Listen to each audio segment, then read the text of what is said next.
നമസ്കാരം. ധനലാണ്. ഞാനേ ഇന്നലെ ഞങ്ങളുടെ ഒരു ബാച്ചിൻ്റെ ഒരു ഗെറ്റ് ടുഗദർ ഉണ്ടായിരുന്നു.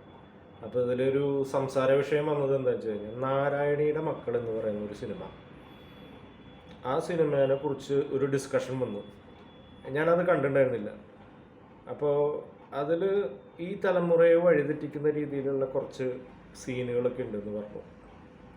ലൈംഗികത ഉള്ള സീനുകളുണ്ടെന്ന് പറഞ്ഞു.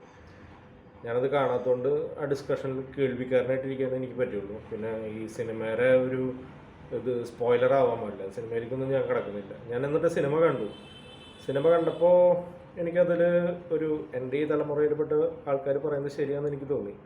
കാരണം ഞാനൊക്കെ എൻ്റെ ചെറുപ്പകാലത്ത് എന്ന് പറഞ്ഞു കഴിഞ്ഞാൽ എൻ്റെ അച്ഛൻ്റെ സഹോദരി സഹോദരന്മാരെ അല്ലെങ്കിൽ അമ്മയുടെ സഹോദരി സഹോദരന്മാരുടെയൊക്കെ മക്കൾ എന്ന് പറയുന്നത് എൻ്റെയൊക്കെ സമപ്രായക്കാരാണ്. അവർ ആൺകുട്ടികളും പെൺകുട്ടികളും ഉണ്ട്. ചെറുപ്പം മുതൽ ബാല്യകാലം മുതൽ ഞങ്ങൾ കാണുന്നതും ഒരുമിച്ച് കളിച്ച് വളർന്നിട്ടുള്ള ആൾക്കാരായതുകൊണ്ട് ഞങ്ങൾക്കറിയാം ഞങ്ങൾ ബ്രദേഴ്സ് ആൻഡ് സിസ്റ്റേഴ്സാണ് എന്നുള്ളത്. അതിൻ്റെ അപ്പുറത്തേക്ക് ഞങ്ങൾക്ക് ചിന്തിക്കാൻ പോലും പറ്റില്ല. ഈ സിനിമയിൽ പ്രതിപാദിക്കുന്ന ഒരു വിഷയം എന്ന് പറയുന്നത് ആ ബന്ധങ്ങളുടെ മൂലിച്യുതി വന്നിട്ടുണ്ട്. അതായത് ഈ സഹോദരന്മാർ 3 പേരും ഒരു ഘട്ടം കഴിഞ്ഞിട്ട് കാണുന്നത് വർഷങ്ങൾക്ക് ശേഷമാണ്. അത് ഈ സിനിമയിൽ പറയുന്ന ഒരു സിറ്റുവേഷണൽ സന്ദർഭത്തിന് വരാൻ പറ്റിയിട്ടുള്ളൂ അവർക്ക്. അങ്ങനെ വരുമ്പോൾ അവരുടെ മക്കൾ എന്ന് പറയുന്നത് കൗമാരത്തിലാണ് അവർ കണ്ടുമുട്ടുന്നത്. കൗമാരത്തിൽ കണ്ടുമുട്ടുമ്പോൾ അവർക്ക് ആ ബന്ധങ്ങൾ അറിയില്ല. ഞാൻ സഹോദരനാണ്, എൻ്റെ സഹോദരിയാണെന്ന് അവർക്കറിയില്ല. അവർ ആ ഇൻഫാക്ച്വേഷനിലാണ് രണ്ടുപേരും കണ്ടുമുട്ടുന്നത്. ഒരുപാട് സംസാരിക്കും. ഇതൊക്കെ ചെയ്യുമ്പോൾ അവരെ കൗമാരത്തിലുണ്ടാകുന്ന എല്ലാ കൗമാരക്കാർക്കും ഉണ്ടാകുന്ന സംഗതികളൊക്കെ തന്നെയാണ് അവരുടെ മനസ്സിൽ വരിക. അതിനെ തുടർന്ന് ഉണ്ടാകുന്ന സംഭവവികാസങ്ങൾ ആ സിനിമയിൽ പറഞ്ഞിട്ടുണ്ട്. പക്ഷേ ആ സിനിമയിൽ അവസാനം ഇവരെ ആരും തിരുത്തി പറയുന്നില്ല. അത് ജോജുവിൻ്റെ കഥാപാത്രം ജസ്റ്റ് ഒന്ന് പറയുന്നുണ്ടെന്ന് മാത്രമാണ്, ചീത്ത പറയേണ്ടവൻ്റെ പ്രായത്തിൻ്റെ എന്ന് മാത്രം പറയുന്നുണ്ട്. അതേസമയം ഇവർ രണ്ടുപേരും ബായ് പറഞ്ഞ് പിരിയുന്ന ഒരു മുഹൂർത്തം എന്ന് പറയുന്നത് നമ്മൾ ഒത്തുള്ള മുഹൂർത്തങ്ങൾ ഞാൻ മറക്കില്ല. ഭയങ്കര ചെറുഷിയും എന്നൊക്കെയാണ് പറയുന്നത്. അതിൻ്റെ അർത്ഥം അവർ ചെയ്തിട്ടുള്ള കാര്യങ്ങളിൽ തെറ്റാണെന്ന് അവർക്ക് ഒരിക്കലും ബോധ്യപ്പെട്ടിട്ടില്ല എന്ന് മാത്രം. ഈ സിനിമ നമ്മുടെ കോടതി വരെ പറഞ്ഞിട്ടുണ്ട്, എന്നെ പോലെയുള്ള ആൾക്കാരെയൊന്നും ഇൻഫ്ലുവൻസ് ചെയ്യില്ല സിനിമ. കാരണം നമുക്കതിൻ്റെ അത് സിനിമയാണെന്നും ജീവിതമല്ലെന്നും നമുക്ക് തിരിച്ചറിയാനുള്ള പ്രായം പക്വതയൊക്കെയായി. പക്ഷേ കൗമാരക്കാരിൽ സിനിമ ശരിക്കും ഇൻഫ്ലുവൻസ് ചെയ്യും. എത്രയൊക്കെ പറഞ്ഞാലും ഇപ്പം ഞാനൊക്കെ ചെറുപ്പത്തിൽ ഒരു ജാക്കി ചാൻ്റെ സിനിമ കണ്ട് ഇറങ്ങിക്കഴിഞ്ഞാൽ വെറുതെ നടക്കുകയാണെങ്കിലും നമുക്കൊന്ന് കാലെടുത്ത് വയ്ക്കേണ്ട മറികടക്കേണ്ട ആവശ്യമാണെങ്കിലും ഒന്ന് ചാടിയിട്ട് കിടക്കുള്ളൂ. അത് ആ സിനിമ നമ്മളെ ഇൻഫ്ലുവൻസ് ചെയ്യുന്നതാണ്. വെറുതെ ഒരു മതിൽ കണ്ടു കഴിഞ്ഞാൽ നമ്മളൊന്ന് കൈകുത്തി ചാടും.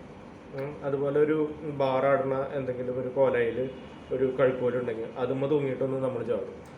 അതൊരാഴ്ചത്തേക്ക് ഉണ്ടാവും. കാരണം ആ സിനിമ കണ്ടതിൻ്റെ ഇൻഫ്ലുവൻസിലാണ് ഞാൻ ജാക്കി ചാനിൻ്റെ കുറച്ച് അംശങ്ങൾ തലയിലും ശരീരത്തിലും ഏറ്റിക്കൊണ്ട് നടക്കുന്ന കാരണമാണ്. അതിപ്പോൾ നമ്മൾ ലാലേട്ട സിനിമ കണ്ടിറങ്ങിയാലും നമ്മൾ ചിലപ്പോൾ ഞാൻ കൗമാരം യൗവനത്തിലേക്ക് വയ്ക്കുമ്പോൾ ഞങ്ങൾ കൂട്ടുകാരൊക്കെ കൂടി മദ്യപിക്കുന്നൊരു സമയത്ത്, മദ്യപാനം നല്ലതല്ല, പ്രോത്സാഹിപ്പിക്കുന്നതല്ല, ആ സമയത്ത് ചെമ്മീൻകെട്ടുന്ന എൻ്റെ ഒരു സുഹൃത്ത് വെള്ളമെടുത്ത് കുടിച്ച് ഇത് കഴിക്കാൻ ശ്രമിച്ചു. ചെമ്മീൻകെട്ടിൽ ഉപ്പ് വെള്ളമായിരിക്കും, അതെടുത്ത് ഒരിക്കലും കഴിക്കാൻ പറ്റില്ല. അയാളത് തുപ്പി ഛർദ്ദിച്ചു. അതെന്തുകൊണ്ടാണ് അയാൾക്ക് അങ്ങനെ തോന്നിയത്? ലാലേട്ടൻ നരസിംഹത്തിൽ ആ കുളത്തുനിന്ന് വെള്ളം എടുത്തിട്ട് കഴിക്കുന്നതാണ്. സത്യത്തിൽ ലാലേട്ടൻ കുളത്തിലെ വെള്ളം എടുത്തിട്ട് കഴിക്കുന്നില്ല, മദ്യപിക്കുന്നുമില്ല. ആ യാഥാർത്ഥ്യം നമുക്കറിയാം. പക്ഷെ ചിലരെങ്കിലും അത് ഇമിറ്റേറ്റ് ചെയ്യാനായിട്ട് ശ്രമിക്കും. പറഞ്ഞു വന്നത് ഈ ഒരു കാര്യത്തിലും വളരെ ഇമ്പോർട്ടൻ്റ് ആണ്. ഈ ബന്ധങ്ങൾ എന്ന് പറയുന്നത് നമ്മൾ സഹോദരനെയായിട്ടും സഹോദരിയായിട്ടും ആർക്കൊക്കെ ബഹുമാനം കൊടുക്കണോ, ആർക്കൊക്കെ എങ്ങനെ റെസ്പെക്റ്റ് കൊടുക്കണോ എന്നുള്ളതും ഒക്കെ ബേസ് ചെയ്തിരിക്കും നമ്മളുടെ വരും തലമുറ അത് കണ്ടുപിടിക്കുന്നത്.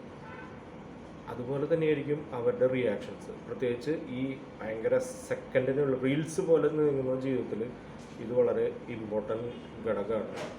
നമ്മളും ജീവിതത്തിൻ്റെ മൂല്യച്യുതിയാണ് ആ സിനിമയെ കാണിക്കുന്നത്. ഞാൻ ആ സിനിമയെ കുറ്റം പറയില്ല.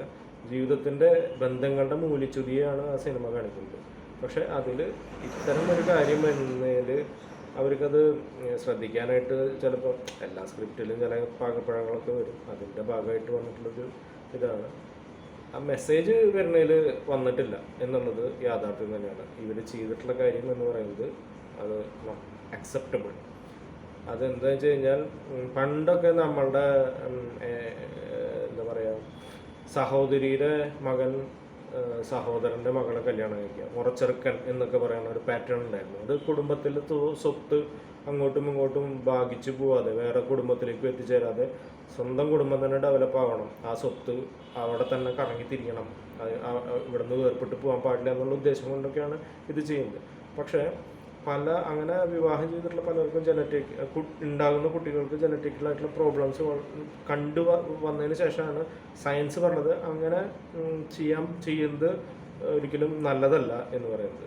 അതിലേക്ക് ഞാൻ കൂടുതൽ കടക്കുന്നില്ല. അതിനുശേഷം പിന്നെ നമ്മളുടെ മക്കൾക്കൊക്കെ വിദ്യാഭ്യാസം, നമ്മളടക്കമുള്ള ആൾക്കാർക്കെല്ലാം വിദ്യാഭ്യാസം കിട്ടിയതിന് ശേഷം ഇവരെ നമ്മളങ്ങനെ കാണുന്നില്ല എന്നുള്ളതാണ് സത്യം. അത് സഹോദരിയാണ് എന്നുള്ളൊരു ബോധ്യം നമ്മുടെ മനസ്സിലും അത് സഹോദരനാണെന്നുള്ള ബോധ്യം അവർക്കും ഉള്ളതുകൊണ്ടാണ് നമ്മൾ അതിലേക്ക് പോകാത്തത്. ഇൻ കേസ് വീട്ടുകാരും എൻ്റെയൊക്കെ ഫ്രണ്ട്സിൻ്റെ ഒക്കെ വീടുകളിൽ ഇങ്ങനെ ഡിസ്കഷൻ വരുമ്പോൾ ഇവരായിട്ട് തന്നെ അത് നടക്കണ കാര്യമല്ല, അതൊക്കെ പണ്ടത്, എനിക്ക് അവൾ അങ്ങനെയല്ല എന്ന് പറഞ്ഞിട്ടുള്ള ഇതുണ്ട്. അതിൽ നിന്നും വ്യത്യസ്തമായിട്ടാണ് പുതിയ തലമുറയെ റെപ്രസെൻ്റ് ചെയ്യുന്ന ഈ സിനിമയിൽ ഈ കൗമാരക്കാർക്ക് ഉണ്ടാകുന്ന ഇൻഫാക്ച്വേഷൻ. അത് അവരെന്നെ പറയണു ഞാനിത് ചെറിഷ് ചെയ്യുന്നു. അത് സിനിമയിലൂടെ അങ്ങനെ പറയുന്നത് ശരിയല്ല. കാരണം അത് കുഴപ്പമില്ല എന്നുള്ള രീതിയിലുള്ള ഒരു വ്യാഖ്യാനത്തിലേക്ക് ഈ തലമുറയിലുള്ള ആൾക്കാർ എടുക്കും. കാരണം ഈ തലമുറ അത്ര ഫാസ്റ്റായിട്ട് പോയിക്കൊണ്ടിരിക്കുന്ന ആൾക്കാർ. അവർക്ക് ബന്ധങ്ങൾ മനസ്സിലാക്കണം, ബന്ധങ്ങളുടെ വാല്യൂസ് മനസ്സിലാക്കണം. എന്നാൽ മാത്രമേ നമ്മൾ പേരൻസിന് ഒരു ഇതുണ്ടാവുള്ളൂ. കാരണം നമ്മൾ മക്കളെ വിശ്വസിക്കുന്നുണ്ട് കുറേയൊക്കെ, പക്ഷേ അവർ ചെയ്യുന്ന കാര്യങ്ങൾ പലതും ഇങ്ങനെയാണല്ലോ എന്നറിയുമ്പോൾ നമുക്കും ഒരു വിഷമമുണ്ടാവും. അപ്പോൾ എൻ്റെയൊക്കെ അച്ഛനമ്മേൻ്റെയും കാലത്ത് നമ്മളെപ്പോഴും ഒരു മോണിറ്ററിങ് സംവിധാനമുണ്ട്. എവിടെ പോകണമെങ്കിലും ഒന്ന് ശ്രദ്ധിക്കും. ഇപ്പം എൻ്റെ മക്കളുടെ മകളുടെ കാര്യത്തിൽ ഞാനങ്ങനെ കാര്യമായി ശ്രദ്ധിക്കാറില്ല.